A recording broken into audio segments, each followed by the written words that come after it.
नमस्कार मंडळी, आपण निघालेलो आहोत पुन्हा एकदा नवीन सहलीला अमेरिकेतल्या कधीही न झोपणाऱ्या अशा शहरात, ते म्हणजे न्यूयॉर्कला. आणि पहिल्या दिवशी आपण भेट देणार आहोत न्यूयॉर्कमधल्या प्रसिद्ध अशा सेंट्रल पार्कला. चला तर मग न्यूयॉर्क फिरूयात सहल ह्या आपल्या मराठी यूट्यूब चॅनलवर. न्यूयॉर्क हे राज्य अमेरिकेतील 50 राज्यांपैकी एक राज्य आहे, जे अमेरिकेच्या ईशान्येला असून ह्या न्यूयॉर्क राज्यात न्यूयॉर्क हे शहर आहे जे अमेरिकेतील सर्वाधिक लोकसंख्या असलेलं शहर आहे. ही ट्रिप सुरू करण्याआधी मी न्यूयॉर्कच्या बद्दल माहिती देणारा एक छान व्हिडिओ पोस्ट केलेला आहे. त्याचप्रमाणे बे एरियापासून न्यूयॉर्कपर्यंतचा आपला जो प्रवास आहे त्याचे शॉर्ट्स पण मी टाकलेले आहेत. ते कृपया जरूर बघा, त्यांना लाईक करा आणि शेअर करा. आपण आपला प्रवास सॅन फ्रान्सिस्को इंटरनॅशनल एअरपोर्टवरनं सुरू केलेला होता आणि आता आपण लँड झालेलो आहोत न्यूयॉर्कच्या 3 महत्त्वाच्या एअरपोर्ट्सपैकी एका एअरपोर्टवरती, तो म्हणजे Newark Liberty International Airport. San फ्रान्सिस्कोवरून आपण रात्री 12 वाजताची फ्लाईट घेतलेली आणि साधारण आपल्याला इथे पोहोचायला 6 तास लागलेले आहे. आणि रात्रभर प्रवास करून दमल्यासारखं झाल्यामुळे सकाळी आधी आपण कॉफी घेऊयात. एअरपोर्टच्या बाहेर आल्यावरती आपल्याला कॅब करून जायचं आहे ते मॅनहॅटनला. रस्त्यात आपल्याला काही टोल नाके दिसत आहेत. हा टोल जो आहे तो लिंकन टनलसाठीचा आहे आणि आता आपण जाणार आहोत लिंकन टनलमध्ये. हा बोगदा नदीच्या खालून बांधलेला आहे. ह्याचं बांधकाम 1934ला सुरू झालेलं आणि त्या काळाचा हा एक ड्रीम प्रोजेक्ट होता. लिंकन टनल हा हडसन नदीवरती आहे, जो न्यूयॉर्क सिटी आणि न्यू जर्सीला कनेक्ट करतो. नेवार्क एअरपोर्ट पासून न्यूयॉर्कला पोहोचायला साधारण एक अर्धा तासाचा ड्राईव्ह आहे. आपण कॅब करून न्यूयॉर्कला पोहोचलेलो आहोत. न्यूयॉर्कला आल्यावर नेहमीच मुंबईत आल्याचा फील येतो. इथले रस्ते हे सतत गर्दीने व्यस्त असतात आणि भरपूर ट्रॅफिक जॅम असतो आणि इथे ट्रॅफिकचे रूल्स पण तितके फॉलो होताना दिसत नाहीत. कॅलिफोर्नियात अशी परिस्थिती नाहीये, तिकडे ट्रॅफिकचे रूल्स खूप स्ट्रिक्ट आहेत. आपलं हॉटेल आता जवळ आलेलं आहे, जे न्यूयॉर्कमधल्या मॅनहॅटनमध्ये आहे आणि अगदी टाइम्स स्क्वेअरच्या प्राईम लोकेशनवर आहे. आत्ता साधारण सकाळचे 11 वाजलेले आहेत, पण आपलं चेक इन हे 4 वाजताचं आहे. तर आपण आधी आपल्या हॉटेलवर जाऊन तिथे आपल्या बॅग्स चेक इन करूयात आणि मग जेवण करून थोडी रेस्ट घेऊयात. आणि आपण आपल्या डेस्टिनेशनवर पोहोचलेलो आहोत. रेसिडेन्स इन बाय मॅरियटला आपण स्टे करणार आहोत पुढचे 6 दिवस.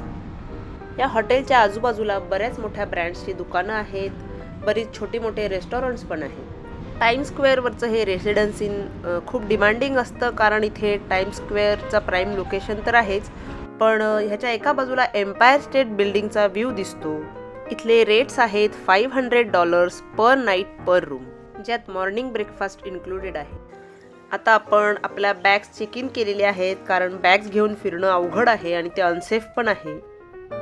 आपण हॉटेलच्या लॉन्जमध्ये थोड्या वेळ रेस्ट करूयात, जेवण करूयात आणि मग पुढे फिरायला जाऊयात. आणि 4 वाजता आपलं चेक इन आहे, तेव्हा रूम मिळाल्यानंतर थोड्या वेळाने मी तुम्हाला रूमची टूर देईन. आता आपण चाललेलो आहोत वॉक करत एका इंडियन रेस्टॉरंटला. लकीली हॉटेलच्या 5 मिनिटाच्या अंतरावरतीच आपल्याला हे इंडियन रेस्टॉरंट सापडलेलं आहे, जिथे व्हेज आणि नॉनव्हेज इंडियन फूड मिळतं. भाजी पोळीची टेस्ट तर इंडियनाइज्डच होती, पण इथले सर्व करणारे आणि मॅनेज करणारे मात्र सगळे अमेरिकन आहेत. जेवण आणि थोडासा आराम झाल्यावरती पुन्हा एकदा कॅब करून आपण निघालेलो आहोत सेंट्रल पार्कला.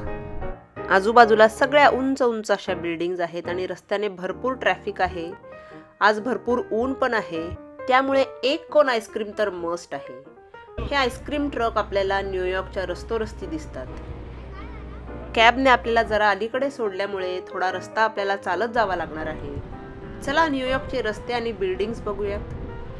चालता चालता सेंट्रल पार्क बद्दल थोडंसं जाणून घेऊयात. सेंट्रल पार्क हे न्यूयॉर्कच्या मॅनहॅटनच्या अप्पर वेस्ट साईडला आहे, जे अमेरिकेतलं पहिलं लँडस्केप पार्क आहे आणि US मधल्या सर्वाधिक पर्यटकांनी भेट दिलेलं पहिलं पार्क आहे. न्यूयॉर्कच्या या कॉन्क्रीटच्या जंगलात उंच उंच इमारतींच्या मधोमध 843 एकरांचं हे पार्क अजून कसं काय टिकून आहे, हा प्रश्न आपल्याला पडतो. आपण सेंट्रल पार्कला पोहोचलेलो आहोत. चला बघूयात आतून हे आहे तरी कसं.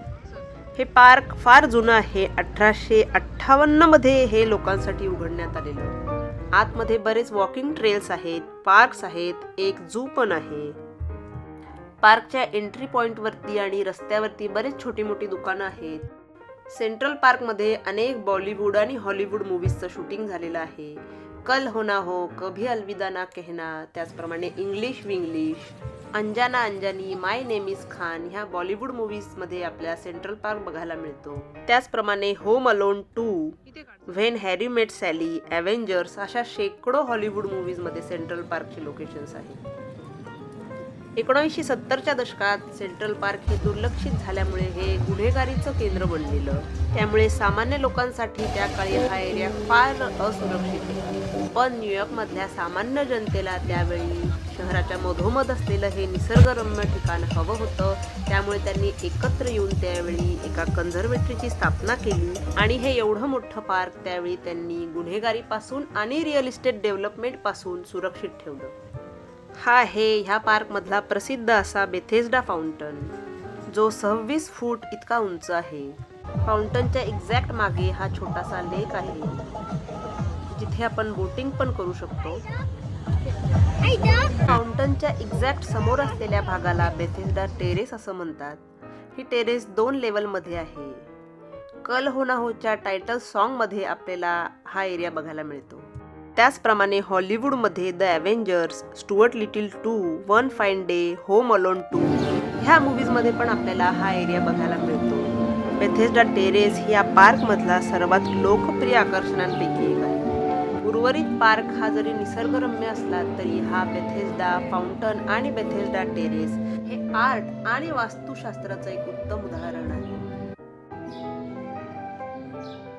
इथे प्रेक्षकांची गर्दी नेहमीच असते, तरी पण हा संपूर्ण परिसर अतिशय स्वच्छ आहे. टेरेसच्या दोन्ही बाजूला भव्य असे 2 जिने आहेत. आता आपण टेरेसचा अप्पर लेवल बघूयात. ह्या पायऱ्या चढताना पण आपल्याला ठिकठिकाणी बारीक नक्षीकाम केलेलं दिसतं. आता उन्हात चालायचा कंटाळा आलेला आहे, त्यामुळे आपण पार्कच्या बाहेरपर्यंत जाणार आहोत ते घोडागाडीत बसून.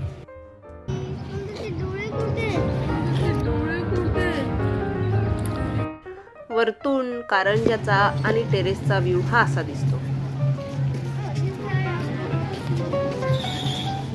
कितीही ऐतिहासिक, सुंदर आणि भव्य असला तरी लहान मुलांना आवडतो तो त्यांचा पार्क. तिथे स्लाइड आणि स्विंग्स आहे. सेंट्रल पार्कला लागूनच शेजारी हा एक प्ले एरिया आहे आणि पुढची ट्रिप शांततेत करायची असेल तर आपल्याला थोडा वेळ इथे घालवायला लागणार आहे. रात्रभर केलेला प्रवास आणि दिवसभर उन्हात फिरल्यामुळे आता आपण दमलेलो आहोत आणि चेक इनची पण वेळ आता झालेली आहे. चला तर मग आता आपण थोडा आराम करूयात आणि रूमची टूर पण घेऊयात.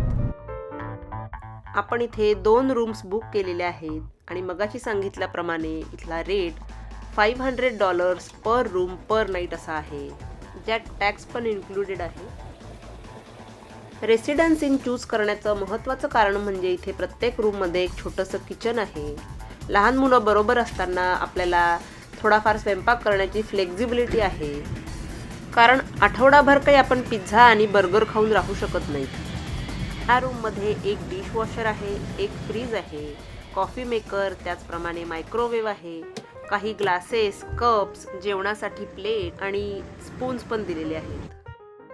हा एक किंग साईज बेड असलेला रूम आहे आणि एक सोफा पण आहे. इथे कोपऱ्यात एक छोटंसं क्लोजेट आहे आणि रूमच्या खिडकीतून दिसणारा व्ह्यू हा असा आहे. आजूबाजूला उंच अशा इमारती आहेत. आपली दुसरी रूम समोरच्या बाजूला आहे आणि साधारण सेम लेआउट आहे. ह्या दोन्हीही रूम्स 18व्या मजल्यावर आहे आणि हे हॉटेल एकूण 34 मजल्यांचं आहे. पण ह्या रूमची खासियत म्हणजे इथून दिसणारा व्ह्यू जो आहे एम्पायर स्टेट बिल्डिंगचा. आपल्या खिडकीतून समोर अशी एम्पायर स्टेट बिल्डिंग दिसते. रात्री 2 वाजेपर्यंत त्याचे लाईट्स असे चालू असतात. हा जगात भारी एक्सपिरियन्स आहे. रात्री न्यूयॉर्कमधल्या उंच अशा लांबच्या बिल्डिंग्सचे लाईट सुद्धा इथून दिसतात. आज आपण भरपूर फिरलेलो आहोत, त्यामुळे दमलेलो आहोत. आता पुढचा प्रवास आपण उद्या करणार आहोत. हा व्हिडिओ तुम्हाला कसा वाटला ते मला कमेंट करून जरूर कळवा. व्हिडिओला लाईक करा, शेअर करा आणि चॅनलला सबस्क्राईब करा. आणि हो, सकाळी लवकर रेडी राहा, कारण आपण उद्या जाणार आहोत वनवर्ल्ड ऑब्झर्वेटरीला. तेव्हा पुढचा व्हिडिओ बघण्यासाठी बघत राहा सहल ट्रॅव्हल ब्लॉग्स.